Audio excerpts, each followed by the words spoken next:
Hello and welcome to session number 3 of Beat the Burnout. And today we're going to realign. Now, uh, I was tested, and some things will come along on your life or in your life, and they're put in your path to test you. Have you ever been tested? Put it in the comments, let me know. But I did get tested here. And seeing if I have what it takes to even finish this challenge here because yesterday after work, I fell down my stairs. I was carrying all my stuff from my work day and I missed a step and I happened to twist my ankle. And oh my gosh, it's been extremely painful. I haven't been able to get to my mirror in my bath to get ready. I had to have my husband bring all my stuff, and I have a mirror here to get ready. So there was something that tested me, and there were in your life you're going to get things that test you. And the old me might have not come live now, or I would have pushed off the live, or because I hurt myself, I would not have gone to work today, even possibly. But I I fell down the stairs and I hurt myself. And if I can show up even after that, you can definitely show up in your life. And I'm so happy that you showed up today. And thank you, Mary, for showing up tonight. I appreciate having you here. But my mentor says leaders are bridges and bridges are tested. Yes, they are. How many tests are you going to get? We just don't know how many tests that there are going to be for you to get to your next level. And I have definitely been a product of this. I've noticed in my life in two ways that this has come up. And it might be coming, and you might be just at the cusp of something. Know that something good is going to happen to you, but you've been stuck somewhere for a while. I was stuck at 3,400 followers for the longest time, very long, couple of years actually. And I didn't know what I was doing, quote, wrong with that. But there were things that were holding me back actually from aligning with the content that was going to get me to this 6,000 followers, right? I wasn't ready for that level. I didn't learn the things that I needed to learn. I didn't unpack the things that I needed to unpack in my childhood, like we unpacked on the last session, session number 2. And if you missed session number 2 and session number 1, put register in the comments. Let me know that you need to see session 1 and session 2. But we went deep into my childhood and into your childhoods. I got to see so many wonderful comments on the homework thread of things that you're unpacking. Not that what you went through was wonderful, because none of the things that we went through was wonderful, abandonment or getting bullied, any of that. But to be able to open up and realize and have the awareness of it is huge. And it's the definite first step to rewiring that. And today, I'm here with you, just with my leg up. And I couldn't really walk or do much, and I'm still here with you, and I kept working through those things. So this is going to get me to my next level by pushing through my fear or things that are impacting me. Also, when I was in a previous company, it was starting to grow super fast. I was starting to get thousands of ladies joining my team. Thousands at a time. There were 25, 30, 40, 50 in one day. Have you ever experienced that? In network marketing? That's how it was for me. But then it crumbled. But really, was I ready to be a complete leader of leaders yet? No, I was putting in 20 out of 24 hours a day to that company. And I was doing extra trainings that I really wasn't even ready for, but it taught me all the things that it taught me today. But I wasn't ready. I wasn't ready. I was still being tested. And I feel like now everything's coming together. And now the new me is showing up. And so I'm here. Uh, and if you did miss the previous sessions, they are in my group, and you have to put register in there, the She Redefines community. If you're part of the She Redefines community, put some fire emojis in the comments, because I love you guys. We're building an amazing community of women that are wanting to rise in their lives and wanting to get to the next level in their business and in their lives. And we are redefining what's possible in there every single day. So you want to be in there. But by now, you might be, because we're almost halfway through. We're in session number 3. You may be in a couple of different categories. Okay, you might be getting a ton of value from what you're seeing. If you are, let me see that in the comments. And some of you just might still be hanging around because you want to hear, how it goes at the end. Because right now we're going to realign, and you want to receive on Sunday, and you want to rise on Tuesday. So you want to stick around to see what's happening, but you don't know if you would want to continue. You're curious to see what's happening. And some of you might have already missed a session 1 and 2, and you're just here to see session 3, and that's okay. I welcome you just the same. Maybe you're on the replay or live. Welcome. Maybe you are not getting anything from this, or not getting much at all, and you're just hanging around to hang out. Welcome. You're still here. I just hope you get something super small today, especially from the story I'm about to tell you, because it's difficult for me to tell you this story here. And you might want to really want to move on with me already. That 5 sessions is not going to be enough, that you're getting a lot out of these already in the first 2 sessions. So if that's you, put mystery in the comments, because there is going to be a next phase. Some of you might be contemplating the next phase and saying, I might want to continue. I might not want to continue. Let me feel out the next couple of days. That's fine too. Or you might think, yeah, this girl, 5 sessions is perfectly enough for me. Or maybe just even this 1 session is fine, or I got what I needed. All of it is totally fine. Or if you liked and you got what you needed. But if you want to continue, there is an offer to continue to the next phase. It's going to be in a small group. You'll get a separate Facebook group with different work and different videos, and there'll be something special with it as well. It's $111, and you can put mystery if you already know that you want to do it. If you want to feel it out, it's totally fine. I'll give you the link to purchase it if you put mystery, or if you just want to have some questions. But I'm not going to give you too much, because if you're getting already enough out of this, you're the person that's going to be attracted to the next piece and the next phase. And it's just something natural to do. And if it's something you can't do now, maybe there'll be something for you in the future. Just hang around, make sure you're in the group, and you can continue your journey just in the group. I go live every week there too. So if you're ready now, I'd love to realign with you, because after phase 2 is going to be after the 4th of July. Sorry, I have that in my notes. Wanted to make sure that you have that. And Wednesday we spoke about rewiring, and we went back to childhood, bullying and abandonment, and how it can lead to burnout, limiting beliefs and patterns that may not serve you. I'm here to help you unpack that. And some of you have already been unpacking that. It isn't easy, but you're in the right place with the right people surrounding you to unpack anything and you can do anything. But it starts with unpacking, rewiring, and then realigning to the right frequency for what you want. And I'm here to help you with that. Sometimes it stems from childhood, but sometimes it's trauma. And so I'm going to take a drink for this, of water.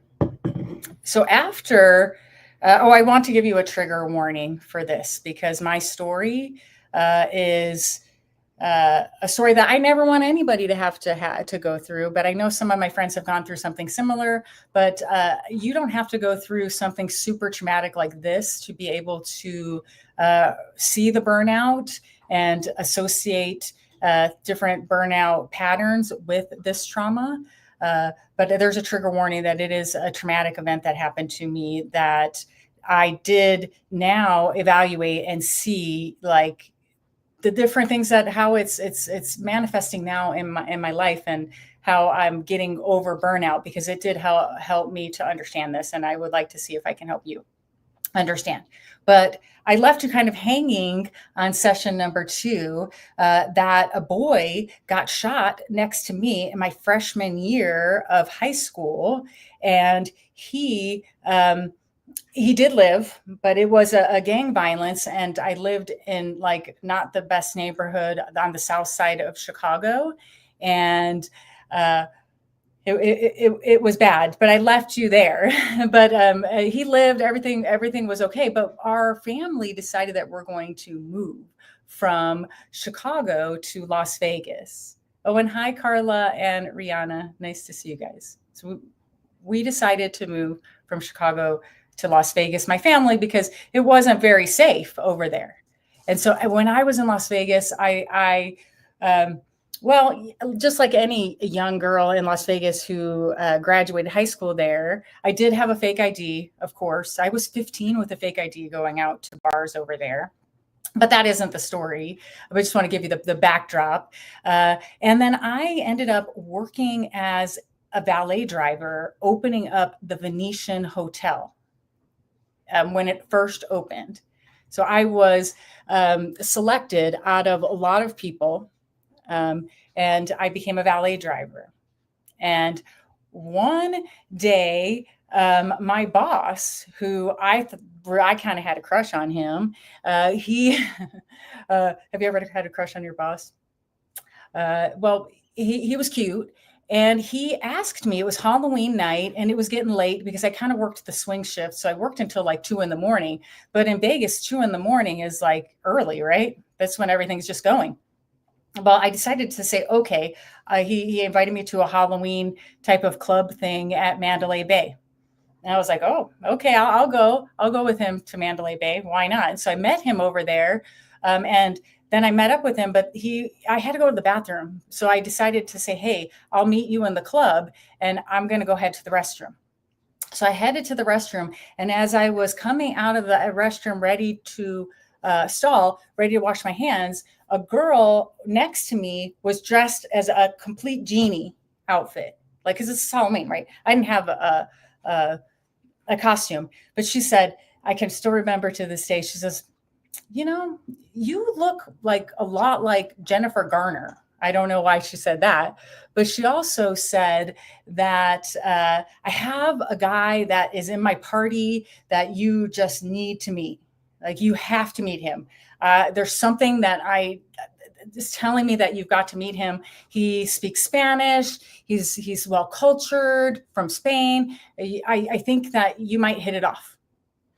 What would you do? See, that's like a fork in my road right there. Like, if I would have said yes, or if I would have gone on the date with the other guy who was my boss. So this was such a huge decision time in my life. Okay, from this genie. And of course, I decided, I was like, I'm going to go meet this guy, this guy from Spain. And he ended up to be my daughter's father. But we moved from Vegas. His company moved us to Tucson about maybe 8 months into our relationship. And we got married really fast too. We did a shotgun Vegas wedding. I don't know if any of you have done that.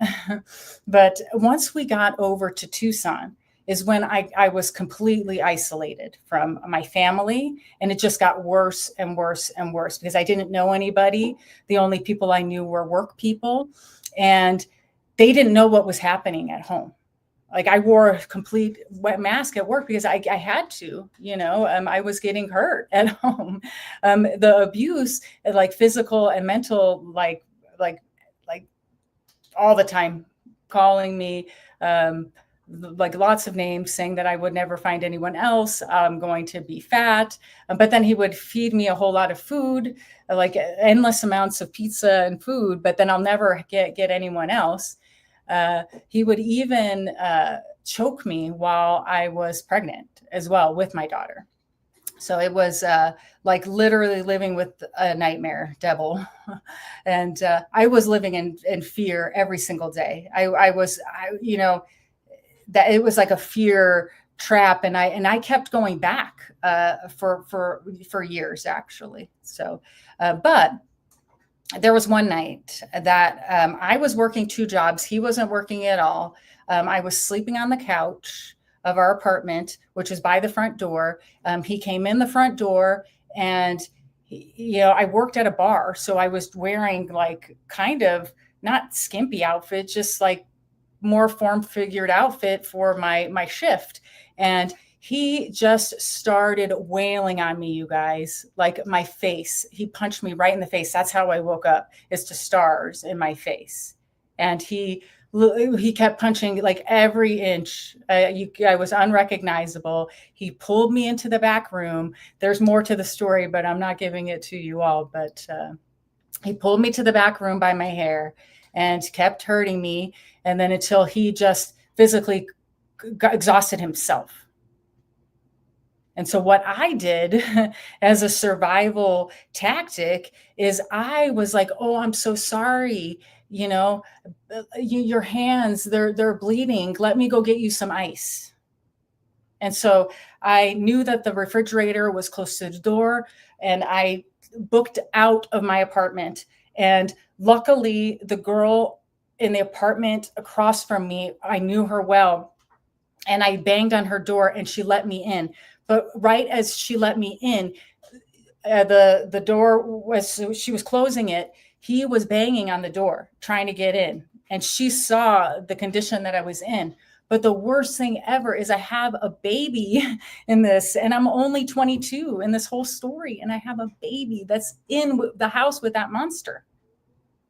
And he took our baby girl because he knew that we're going to call the police. He had threatened me so many times that he's going to hurt me or her if I call the police or any of that stuff. But of course, the neighbor called the police, and I'm glad she did. But he took off in the car with her without a car seat, 1-year-old in the front seat. He got caught and put in jail. They took her for a couple of days. I did everything that I needed on their little checklist to get her back from like a temporary place. But man, yes, brutal. Yes, yes, yes. And I'm so sorry that you had anyone who had to deal with what I had to deal with. But it shows up later on in your life, this type of trauma, if you don't like unpack it. Let me just make sure. Yes. Okay. So no one tells you that when you leave, that leaving doesn't mean that you're healed. Okay. It's just, you might have walked away physically, I might have, or you might have, but I was in survival mode for years, even after.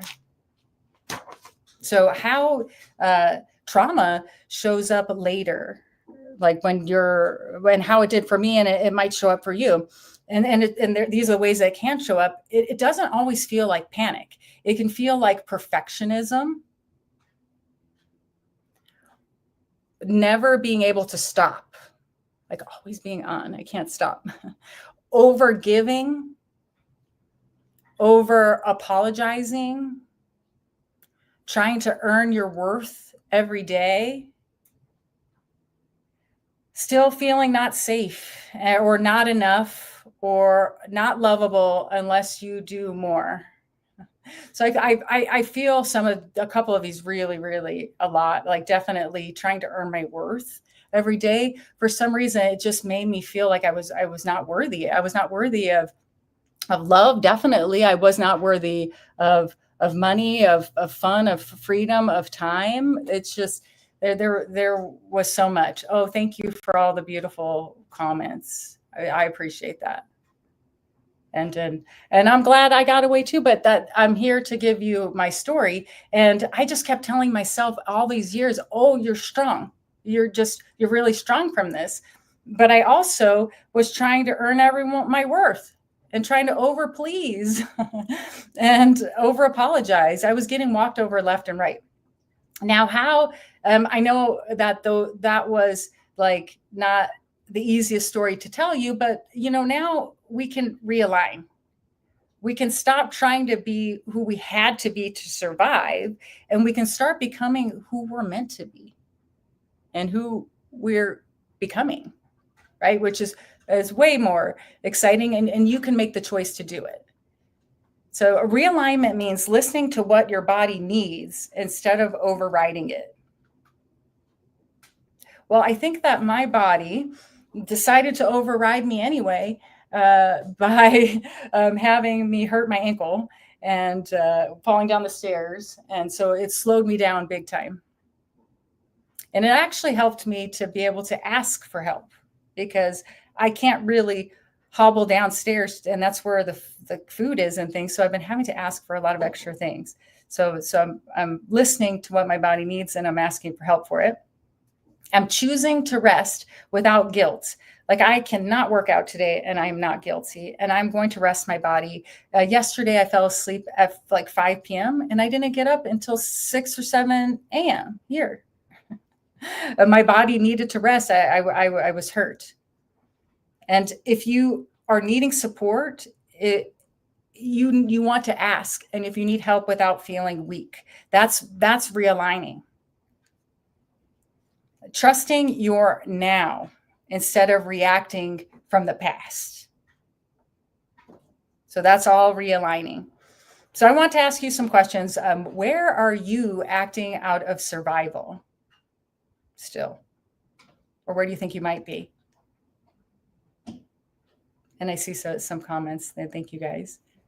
And what would alignment feel like in my body? I would like to know that. Like, if you were aligned and you could listen to what your body needs, choose rest without guilt, let support in without like feeling weak, trusting your now instead of reacting from your past.